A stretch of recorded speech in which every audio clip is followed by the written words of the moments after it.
This episode is brought to you by the Your Next Chapter Business Club. It provides community, resources, coaching, and training for women in business. In fact, everything you need so you can confidently grow you and your business each and every month. The club is now open and I would love to welcome you in. You can find out more details at angelarasmus.com/club.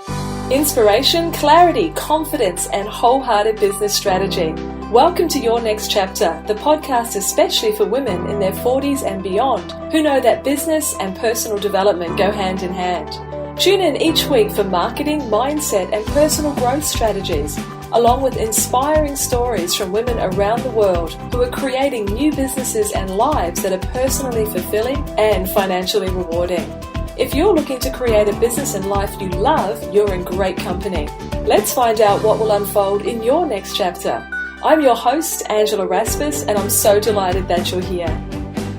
Well, hello and welcome to another episode of the Your Next Chapter podcast. This is Angela Rasmus, your host, and you've joined us in one of the episodes where we are focusing on purpose, passions, and reinventions. Wholehearted conversations with extremely interesting and inspirational women from all over the globe who have stepped into something new in their next chapters, inching ever closer to that being in the sweet spot of purpose where we make an impact and we have contribution and fulfillment at the heart of what we do.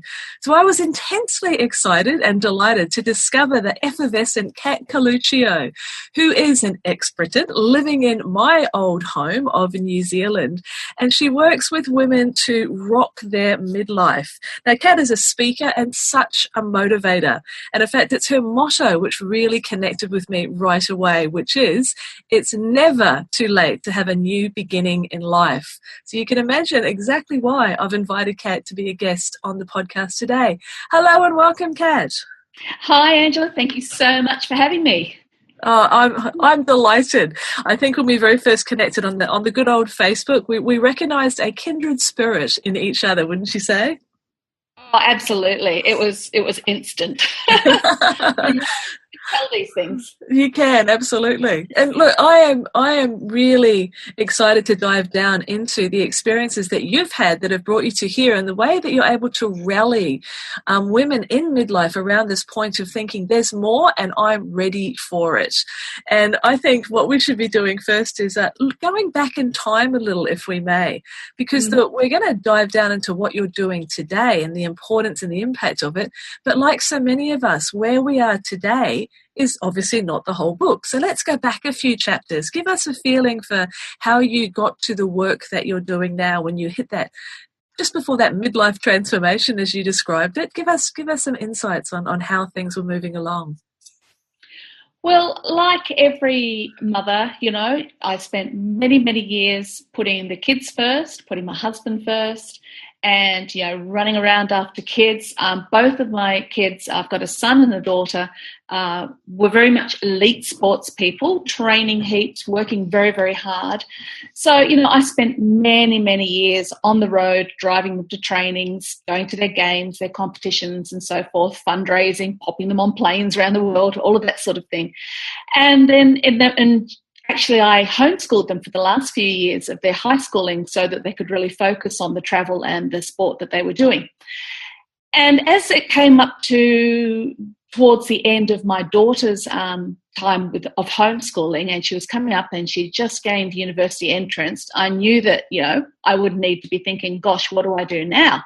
Where next? And I am a qualified teacher originally, and I knew I didn't want to go back into the classroom for numerous reasons, one of them being obviously that my philosophy had changed from homeschooling. And I knew that I wanted to do something different. I wanted to help people. And I also knew that I was really overweight and really unfit. So without even telling my family, I did some research and decided out of the blue that I wanted to become a personal trainer, and told them basically the day before I had an interview at the New Zealand Institute of Sport. And so that sort of took them all by surprise. Love it. I've kept this in the closet and I'm just going to announce it right now, guys. Yeah, I did. So it was basically, hi guys, interviews tomorrow, and here's mum who hadn't set foot in a gym for probably 10 years, and, and they all kind of looked at me, but they all went, okay, cool, go for it. So I did. I went right back to the beginning. So when my daughter started university, my son was already doing tertiary training himself, and my daughter started uni. Mum went back to school too. So there I was wearing a tracksuit alongside students that were younger than my kids, with lecturers that were younger than me. and it was incredibly confronting because I was so out of my comfort zone. I never could see myself doing anything like this, but I did it. And I actually graduated top of the class, 18 kilos lighter, and with a real sense of purpose. And then I actually gained employment while I was still doing the training, and I ended up in a gym in the middle of South Auckland where I've worked for the past 7 years. And it's just wonderful because anyone who's had a personal trainer knows it's actually not about the exercise at the end of the day. It's about giving clients self-belief and encouragement and, helping them transform it basically. And so in doing my own transformation during that time, I was able to give so much more to these people because I knew what it felt like to walk into a gym and feel like the biggest person in the room and not know what to do and not know how to start. I know how that feels. I've been that person. And so it sort of developed from there. And more as I went on, I realised that more of my clients were midlifers like myself who finally had a little bit of time and wanted to change their lives. And for many of them, it started with wanting to change their bodies, but then it became so much more. And out of that, I've since added life coaching as well to my toolbox just of credentials. And just this year, just walked away from the gym finally and am now moving into the next sort of transition for me, which is into more speaking and motivating on a larger scale now that I've sort of built this larger tribe online, wanting to make a bigger impact now, basically. So that's kind of it in a nutshell. But a very energetic nutshell, as we can hear and feel from your voice. And that piece that you were saying in the middle about, at the end of the day, it's not about exercise. I mean, women, going into the gym and that perhaps being a surface level intention. But when you start to peel back the layers, you find that there's a deeper desire, a deeper need for, let's call it transformation. So how did you help women recognize that, to get below the surface and really answer that feeling that they've got inside? What were they saying that you could identify that they were wanting more? Well, it came out of the ones I was working with on the gym floor, and also from the ladies. When I was fast forward a few more years, just before I turned 50, it was because I'm now 52, nearly 53. That's when I started my tribe online. It was originally like a countdown to 50. So who's going to count down to 50 with me? And I did little giveaways and did exercise programs and things. And out of that grew my online tribe, which is now Rocking Midlife. So from what I've learned from those ladies and the ladies I worked with on the ground, was you just hear so many things like, especially the empty nest thing. That's probably a big marker in women's lives, as in, wow, who am I now? Because your identity as a mother, it's still there, but it's very different now. And that's a huge one for women, I found. And so many of them, other women, I'm not in this situation personally, but so many women I encountered were starting over in relationships at midlife too. It seemed to be a real pivotal time when women found themselves alone or having to start out again, try and re-enter the dating scene. And for others, it's a time too of where they're starting to have to care now for elderly parents, or they're losing their parents. And with all of that comes such an identity crisis. Who am I? I don't have my mum and dad anymore, or I'm now the parent to them. My children aren't here. Actually, I'm not that happy in the job that I've just been doing on the side all these years. And they're the things you start to hear in women's voices, and it's so common across so many women, because I have women from all around the world in my Rocking Midlife group and on my page, Culoccio Rocking Midlife, and they're all asking the same questions. What do I really want to do? What do I wish I'd done when I was younger? Who do I really want to be? What impact do I want to make? And so my motto is, it's not too late to still do those things. You're only limiting yourself if you put a number on the age you should have been when you launched out and did these things. So do it now. Do it in this new season of life. Now's the perfect time.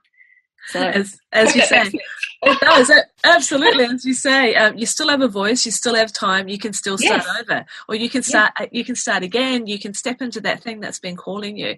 And I think from what I'm hearing, and I know this has been my experience as well, there can be that feeling of aloneness at first, that real questioning when you go quite deeply inside and you start questioning. And I think one of the real danger zones is if you compare yourself with what everybody else is up to, because you're comparing your insides with other people's outsides. You're beginning with somebody's middle of the book type thing. So you've got to be really careful. So being in community is such an important part of that, for you to get that, I'm not alone. I'm not going crazy. It is possible. So how important do you rate the community aspect? What do you see as the greatest bonuses of being involved or being connected to other women who are at a similar stage of life? Well, I think you've nailed it with it, that whole revelation of I'm not alone. And also that my feelings aren't stupid or they aren't invalid, that you're actually these periods of introspection and thinking and questioning that you're having is actually really, really valid. And so many women are doing it. It's amazing. I mean, if you look online, which I'm sure you have, Angela, there is such an upswell of midlifers now online. And so many women are asking these same questions of themselves. I read a book many years ago, and I can't even remember who it was by, and it was actually originally directed at men. It was called I'm sure it was called The Second Half or Second Act. And it talked about how it was talking about men's midlife crisis. And it was talking about how in men there is a shift from wanting to pursue success to wanting to pursue significance when they get into their 50s onwards. And I see the same thing with women. They're really wanting not just a new job, that it's not about doing something new as such as wanting to do something significant for themselves, for their communities, for their worlds. And being in community gives them the courage often to step out on these dreams and do that, because they have other women supporting them and cheering them on when their nearest and dearest may not fully get it. So... yeah. Absolutely. Yeah, I think the expression that I've often used is how important it is for us to have belief buddies. So women that hold out. Yeah, they hold our vision in their heart as well. So they're part of your cheer squad, the straight talkers. Is that a rooster I hear in the background? Yes, it is. Sorry, you're in. I've got a few running around the property. Yeah. This is good. About 3 or 4. We're coming from the heart of New Zealand. I love it. You are. Sorry, you'll probably hear cows and everything. That is just delightful. It's bringing me back. I grew up on a farm in New Zealand, so yeah, I'm feeling transported in time and space. It's lunchtime. They're all having a sing at the moment. I love it. Well, that whole concept of belief buddy, so it's something that I feel very strongly about. If we can have even just one belief buddy, then it really enriches and supports us in this journey. And if you've got a whole crowd around you, all the better. But I'd love to dig down on that word significance, because it's a really important word. And in fact, I often quote a book that I read by Wayne Dyer, which is called The Shift. And it talks about the move from ambition to meaning, which is, I think, the same sort of thing. Yeah, it's the same thing that we're talking about, because to me, a next chapter business, because I tend to look through the lens of business in terms of, or business or other enterprise that is allowing you to pursue that significance, to have impact. It's about contribution and fulfillment. But I think we've got to be careful that we don't get tied up on what significance means, because I think some of us can pull back and go, well, I'm never going to be Oprah, so what's the point? And so talk to me about how you feel about what significance actually means. What's the definition or the feeling to you? Okay, to me, it's when women in general really find their purpose, find their thing.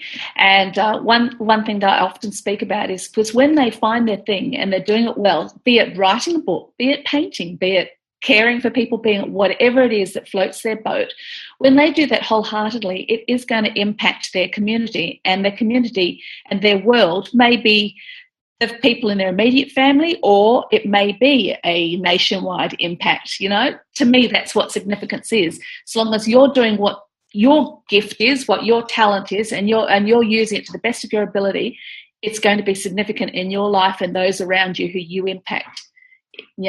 So it's not a numerical thing. It's just, it's like that I'm going to reach back to a biblical sort of thing here, but, where it says, some people will be in charge of, tens, some will impact hundreds, some will impact thousands. We all have different reaches. We all have different places, but significance comes of you doing what you're called to do.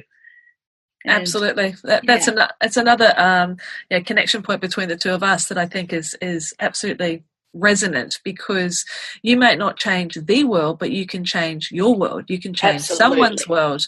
Yes. You can influence, support, impact, etc. And that is significance. And that feeling of, I think we've actually got a playlist that we created on Spotify for inspiration for your songs on there that comes out occasionally and really resonates. It's good old Beyonce with I Was Here. I was here, I made a difference, I lived, I loved, etc., etc. So I think I know you've hit the nail on the head, that it's that thing for you. And that thing evolves over time. But I really believe that we don't discover our purpose. We sort of uncover it, and then we grow it over time. Would you agree? Oh, absolutely. Absolutely. I've got a wonderful quote on my fridge. I can't quite read it from here to make sure I do it right. Is it Bernard Shaw? Life is about creating yourself. Oh gosh, I can't remember what it is.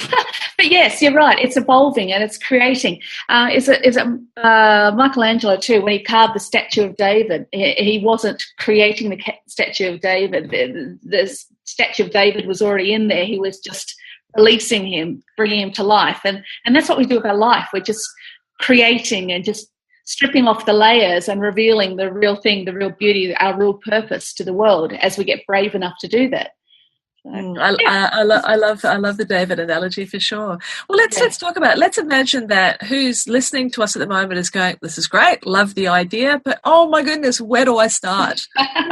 How do I don't know what my purpose is, and I think we really we battle with that. Now, I've created at the moment a great resource which anyone listening can go and grab. You'll find it under angelarasmus.com/purpose, and there's some questions in there that'll help. But let's have the conversation now. How do you feel that people can get started on this pursuit, so to speak, or this archaeological dig to find out about our purposes?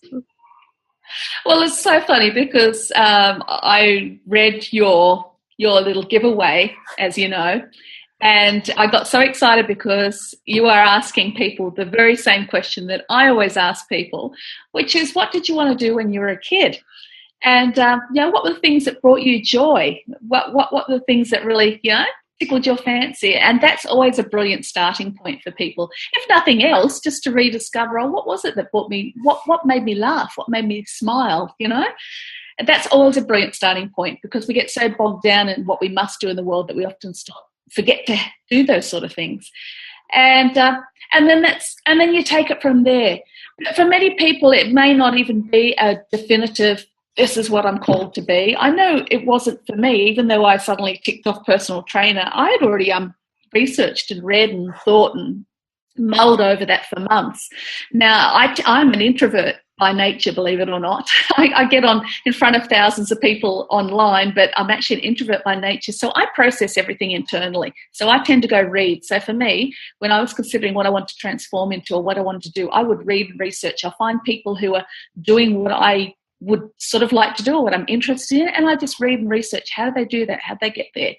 For other people who are extroverts, it's a matter of, I would say, right up front, go get yourselves a coach, someone like yourself, particularly if it's a business thing, and get yourself a coach, get yourself a life coach for a while, and let them help you uncover, reveal what's deep down inside you, and go from there. I love that description of the introvert versus the extrovert. I've got a foot in both camps, because I am such a reader, such a processor, so introspective. I've got journals coming out of my ears from over the years. Oh, wow. But on the other hand, I'm also a person who thinks as they talk. So I need to talk things out, and I come to conclusions as I'm talking. So my poor belief, but is just sit and listen, okay? Could you just sit there and listen? And I drive my husband batty, but I need to talk through things like that. And I think another piece here is, so it's about just getting started. At the end of the day, it's about taking a step. And this is where I think intuition can play a bit of a part as well. It's like, what do I feel like stepping into? And we've seen with the other women that I've interviewed on this series, and yourself and myself, I didn't start doing this work, as my most recent incarnation. If I go way back, and I think when we step out of corporate world, as a lot of us do, as you said, when we are being wives and mothers, and other roles become sort of higher up the food chain for a while. I mean, things shift and move, but we often, when we come out of corporate, we can do things, if we start a business, that use the skills that we had in corporate land, i.e. I did marketing and events, so I'll become a marketing consultant, which is what I did. But that was back in 2003, and then it evolves from there. So what role have you found that intuition of like following your nose, following the feeling, what role has that played for you in your evolution? Well, it certainly played a role in me heading towards the personal training. I mean, I never, ever, ever would have thought I would be getting up at 3:45 a.m. for years, which is what I did.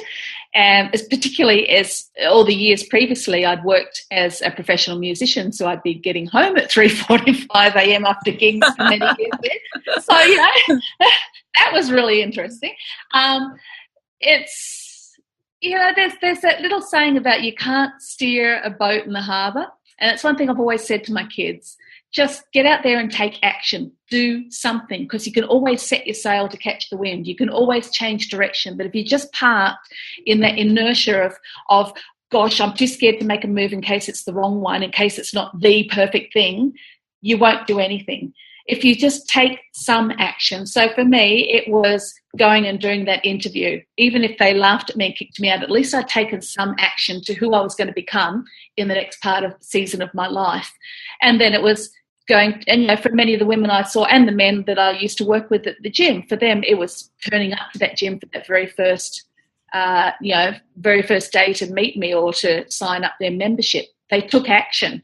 They didn't know if it was going to work or not. They didn't have any guarantees if they were going to get fit or whatever their goals were, but they took some action.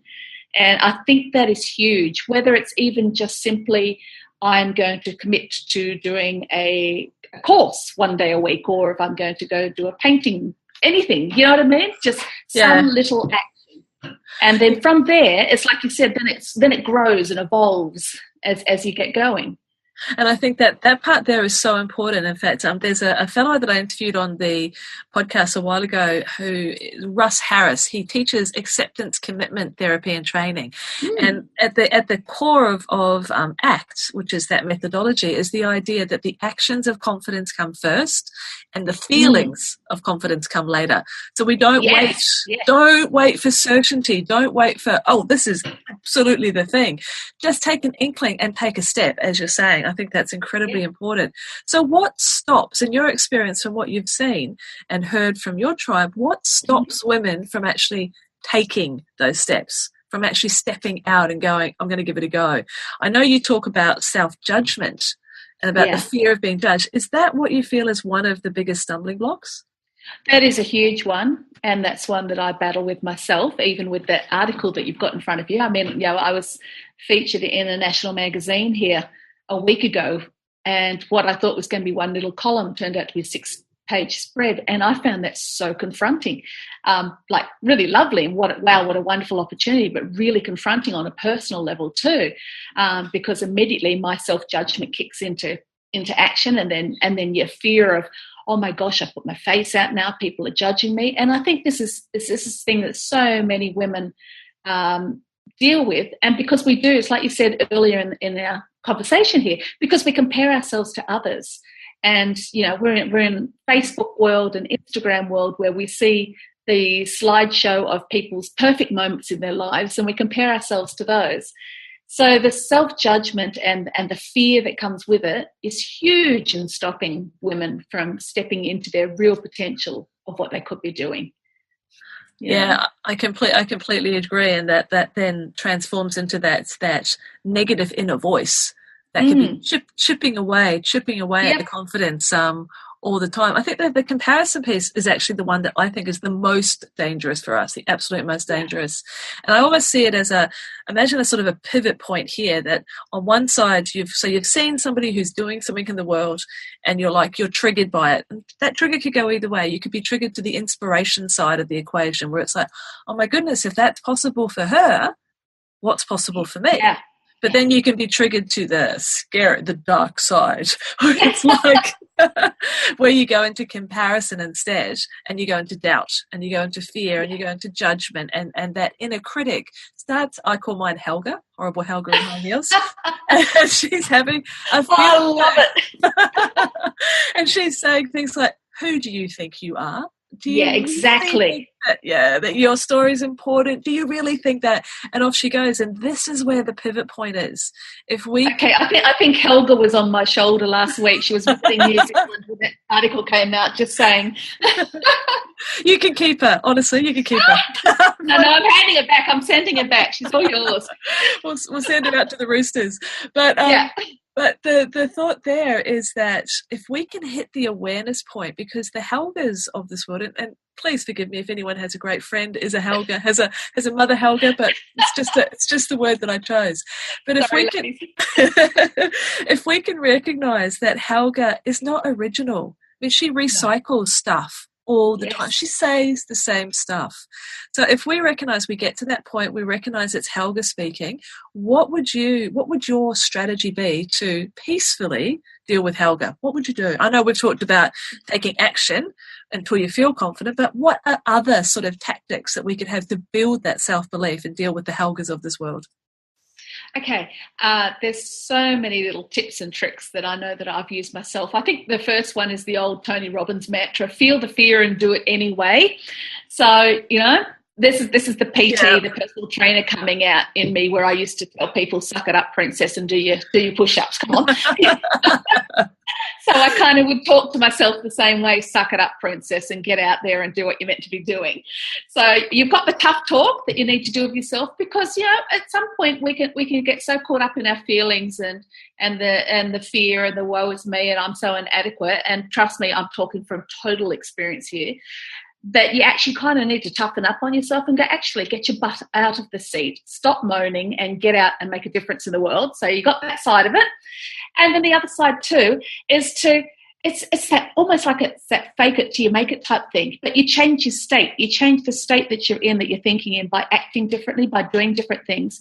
And then you'll find, as you've already said earlier, that the feelings will catch up later. So it might mean dress yourself up, look like the person you want to become, walk in a state like the person you want to become, hold your head up high, start thinking and acting like the person you want to become, even if you're not that person yet. But you will find, as you act almost in faith and create that state in your life, that the feelings will catch up and it'll become easier and easier, and soon it'll just become habit that you are walking as that person who's not bound by fear. It's like, I guess if we want to use the analogy, it's like personal training. It's like the first time you try and lift that weight, you're like, whoa, it's so hard. But then the second time, the third time, by the time you're doing it for the 10th, 12th, 20th time, you realize you can do this thing. Yes. It is possible. There's a lot of process or thoughts when it comes to CBT, cognitive behavioral therapy, that says about changing the thoughts, and then you'll change the feelings, and then you'll change the actions. But there's also the school of thought, which I'm a big believer in, that you can intercept that cycle at any stage. And as you've just said, we can change the actions, can change the state. I know for me, music, more of an NLP theory. Yes, it's more on that side. And I know for me, some things that help, music. So there is certain music that I can play, hence the next chapter playlist, which I'll share in the show notes, that can get me out of that, like, oh, woe is me, and I'm going to get out of the garden and eat some worms. Get me out of that feeling sorry for with Helga. Yeah, she feeds into me one by one. But so music can be a simple way of creating energy for myself and shifting the state. So it's about breaking that state. Yeah, I guess what we're talking about here is self-knowledge, isn't it? It's getting to know who we are and getting back in touch, reconnecting with the things that are most useful for us, most valuable for us, especially if we've been down the priority totem pole for a while in terms of our families and that. So how do you feel about that, about getting back to in touch with what it is that you enjoy? I think sometimes we struggle with identifying what that actually is. Oh, absolutely. I would totally agree with that. And that's why I think, if you've got a little bit of time, like particularly when you hit this midlife season, when your kids aren't so reliant on you, that is when a lot of women do find that they suddenly have time that they didn't have before. That is what I'd say. Don't just get wrapped up in thinking, what next, who am I, and all this heavier stuff, but go out and play. Go try a few things. Go do some different classes that you've never done before. Go ride a horse or go to an art class, or just try some different things and see what brings you joy, and just allow yourself to play with no expectations, because I think you'll find that's quite liberating for a lot of women too, because we haven't done that for so many years, because it's all been about getting our kids through school and making sure they're clothed and fed and happy and healthy and so forth. Yeah. Yeah, it's. I love that idea of playing and of just trying things. So I remember hearing someone speaking about that not everything that you do needs to have a measurable outcome. Exactly. Goals are great, but just give yourself a break. Just go and play. And I one of the ways in which I've been exploring that just gently, because I know one of my behavioural styles or traits is I'm a bit of a high achiever, a bit of go hard or go home, and been trying to. Yes. Does that sound familiar? I've been trying to. Yeah, it does.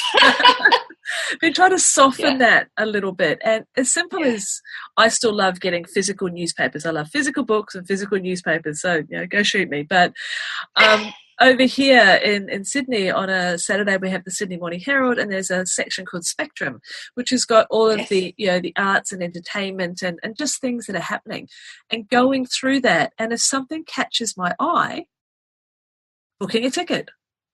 Well, not second guessing it. But that just allowing yourself to be led by your curiosity, to be led by, well, that sounds interesting. I might give that a go. But to do that, so we've got to just do some exploration. But I loved how you described there that it doesn't have to be all heavy. You can just go and play and have some fun. Yeah, absolutely. I just think that, because it's like you said, particularly if you're a certain type of personality, of which you and I sound very similar, and because you're probably a bit like me, because I'm kind of quite entrepreneurial now, I only answer to myself. Like, it is so easy for me to find myself just going all the time. I'm on the computer. Everything's just to do with what I'm trying to achieve with my Rocking Midlife business and tribe and so forth, and you don't take that time to just actually chill out and be in the moment and have fun, and that is so much a part of it. We talk about balance all the time in all these magazines and things. Well, balance is actually allowing yourself to take the pressure off and do something for yourself for no purpose other than for you. I mean, that's quite a concept for us as women, isn't it? I struggle with it.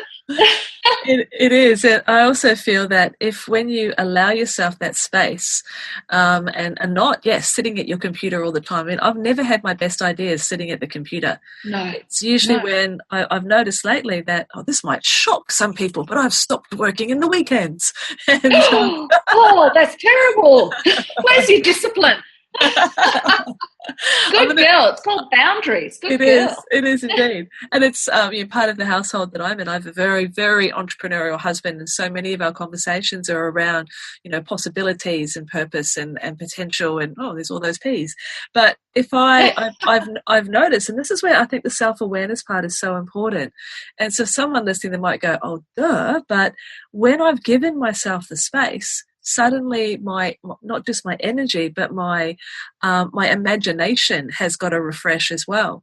And I have found that ideas will just literally drop in when I've given myself that space.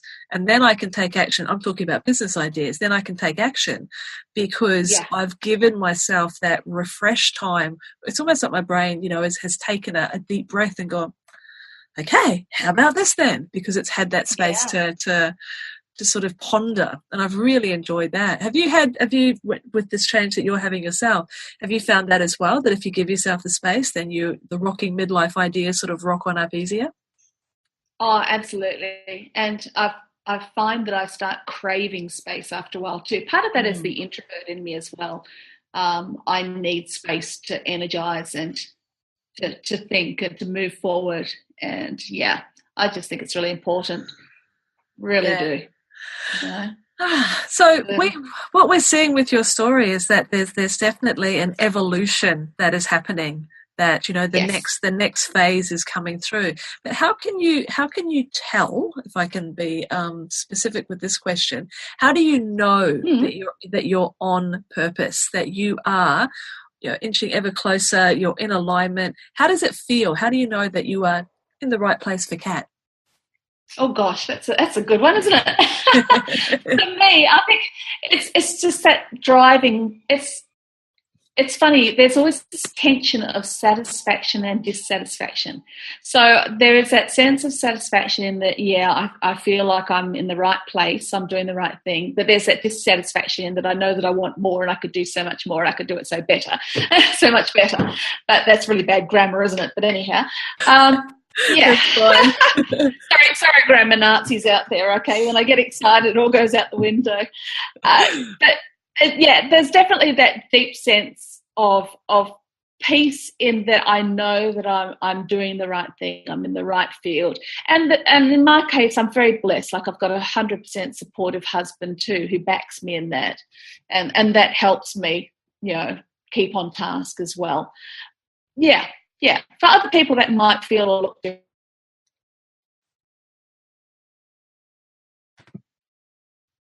So that's really helpful, obviously. And I think if you're in a situation where you don't have a partner, it's like what you were saying, Angela, have a belief buddy, have a best girlfriend who has your back and just helps encourage you as well, and helps you just keep that belief that you're in the right spot. And if you've got that stirring, that, you know, that little bit of dissatisfaction, which is what I had at the beginning of this year when I started getting this dissatisfaction about the gym.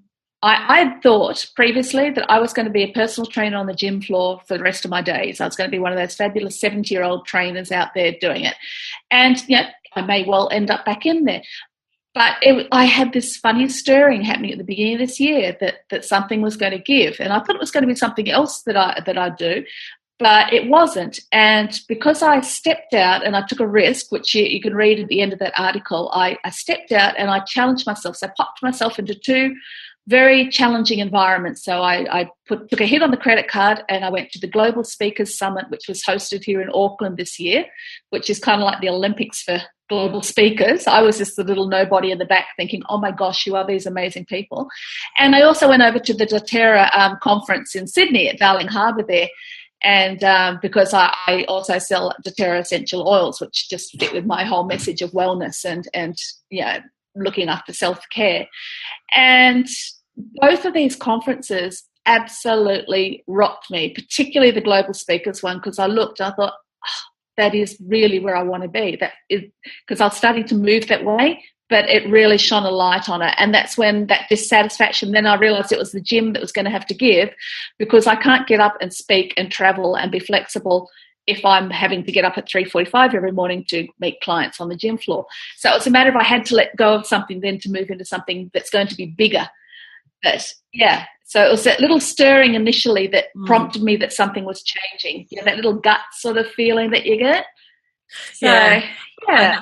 And I love that description of that tension between satisfaction and dissatisfaction. Yeah. Like that and I believe that there's the feeling there is, as I am, like this is the state that I've had to work on to get to. As I am right now, I completely accept myself. I'm really happy with myself. However, I still want more. I want to evolve. I don't want to, I don't want to be stagnant. I want to continue to evolve. And it's that little kernel of the stirring that you just described, which indicates to us that there is something more coming. But I think as you did, is that you need to step forward into it. We don't wait for it to hit us like an oncoming train. No, in fact, it might won't. detour. It might detour Yeah. right around us if we stay in the same spot. So we need to cultivate that courage to follow the curiosity, to look for the threads, to step into it. As I said, flicking through Spectrum and deciding to buy tickets to XYZ. With you, and this particular instance of going to the speakers event, of coming over to the doTERRA oils, it's you backing yourself. And that's what we need to do more than anything else, I believe. Yeah, and particularly when it does take a financial investment, because again, as women, we're so used to worrying about the needs of the family first. And it's not saying that you be silly, but I've taken some fairly significant this is a huge mind change for myself and for many women. It's actually okay to invest in yourself, to back yourself, even if you're not necessarily going to see an actual immediate return. For myself, going to those conferences, there was no immediate actual return guaranteed to going to those conferences, but I knew that they were things that I needed to do to see the bigger picture of what could be. And that's what happened. And they've opened doors, they've lifted my belief in what is possible, and now I'm able to take action to move towards where I want to go now. So, it's worth, ladies, when you are particularly at these crossroads in life, make the investment yourself, get yourself a great coach. Hit up Angela if you want business coaching. Find people that you resonate with and make that investment in yourself. You'll find that it just helps you clarify what that little niggling feeling is inside you and help you find clarity on what it really is that you're being pulled towards, and to move in that direction. So, completely. Yeah. I remember, if I go back to the old days when I was running my marketing agency, I was so self-sufficient, so utterly self-sufficient, in a bad way, because I didn't realize that it's okay to ask for help, for clarification. I was running around in this world thinking, you got to sort it all out yourself. That's the way it needs to be. And these days, I would never be without investment. I'm in a mastermind. I have a mindset coach. I'm certainly fortunate enough to have belief buddies. I love reaching out and meeting, dynamic new women like yourself, and encouraging other women. I mean, the business focus is certainly there, because I believe midlife women in particular, we have so much that if we harnessed all of our experience, a deep experience. Oh my goodness. And those challenges that we've overcome. I mean, our businesses are often built on skinned knees, and I know you share this philosophy that we're not sharing or teaching anything that we haven't experienced ourselves. So it comes through in that real space of wholeheartedness, which is, I think we're both Brené Brown fans, I suspect. Oh, yes. as most of our audience would be as well. Well, Kat, it's been absolutely wonderful to have this conversation and to hear how your own chapters have been unfolding and this new one that is opening up to you now. And as we talked about, you are boldly stepping into it. You're following the breadcrumbs. You're following that stirring, and you're allowing it to unfold by your own action, and that stepping into your own self-belief that there is more possible. And that's the exciting part. There is more possible for all of us. So tell us, absolutely. Completely. So tell us, for a woman who is wanting to fulfill her purpose in life, how can they come and find you online? Now, where's the best home to connect with you? Okay, you can find me it's very easy. You can find me through my Facebook page, Kat Culoccio. From that, you'll find links to my private group, Rocking Midlife. So there's about 4,200 ladies from all around the world in that group, and I'm in that group every day, and it's just chatting every day. As well, you've got my website, which is under either catculoccio.co.nz or, easier to remember, rockingmidlife.net. And just flick me a message. I reply to all messages. I'm here to serve and to encourage. And like Angela, I just want to see women absolutely flourish, because when women are flourishing, the world is impacted. Their worlds, their communities, it's just that ripple effect. So the world needs you to flourish, quite frankly, girl. So get out there and do it. Absolutely. And I am also saying exactly the same thing. Let's all flourish together in our next chapters. Thank you so much, Kat. I will make sure that all of those links are on the page so that women can follow their own curiosity and come into your world. And I look forward to continuing the conversation with you as we stay connected. Thank you so much, Angela. This has been great talking to you, girl. Really appreciate it. You're so welcome. I feel the same. And to you, my lovely listener, who's been sitting and listening to this conversation with Kat and I, is it stirring something within you? Are you recognizing that your own purpose is beginning to emerge? That new purpose, that reconnection to the woman that you want to become, the woman you are becoming.